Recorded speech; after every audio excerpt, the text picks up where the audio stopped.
Yo, this is Jody Roundhouse here to explain why the year 1945 was the peak of American military dominance and dominance of the world, which is currently being threatened by China and Russia. I'll try to make this as quick as I can, and sorry in advance for my shaky hands.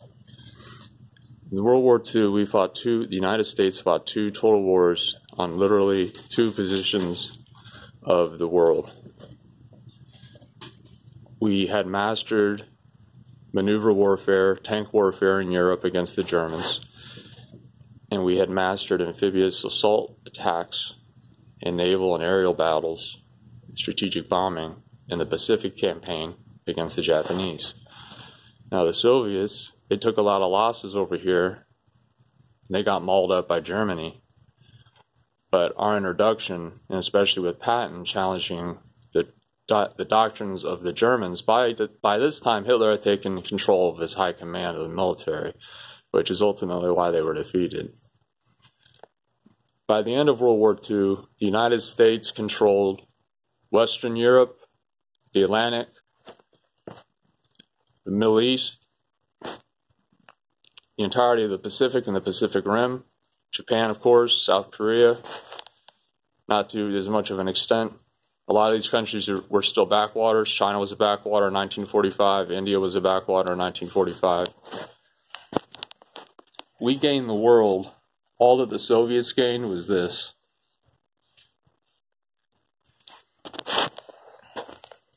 And we still own the world. The reason 1945 was so important is because we had developed the bomb. It took the Soviets 4 years to develop their first nuclear weapon in 1949. We had them in 1945 that we used against the Japanese, as you know, in Hiroshima and Nagasaki.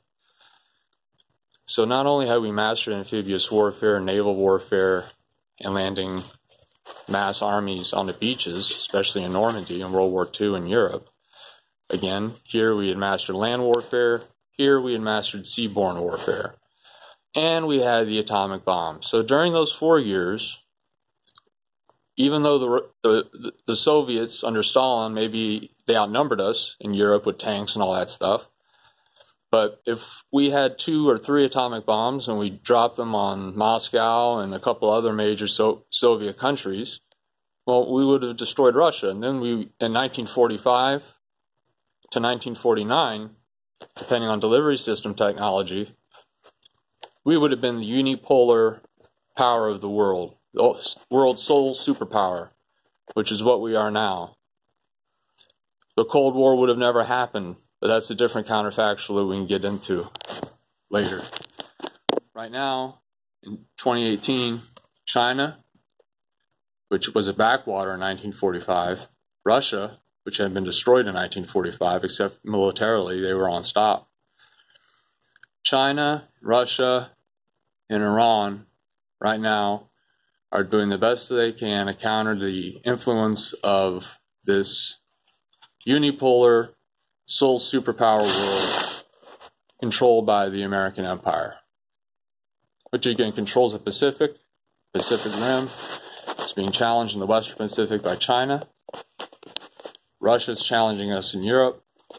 These are near-peer competitors, not to be confused with peer competitors. We are still more technologically advanced than China and Russia, although Russia has been showing off in Syria their military advances. Same with China, cyber operations, scrambling, jamming technologies. There's going to be a lot of artificial intelligence, a lot of things like that.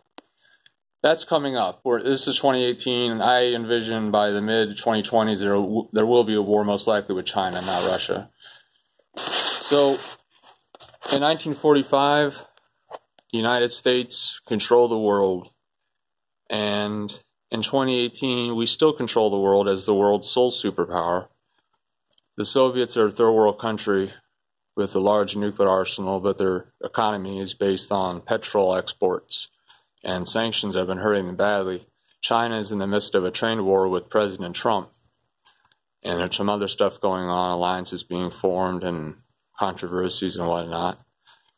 But that explains why the year 1945 was the pivotal turning point in global humanic history.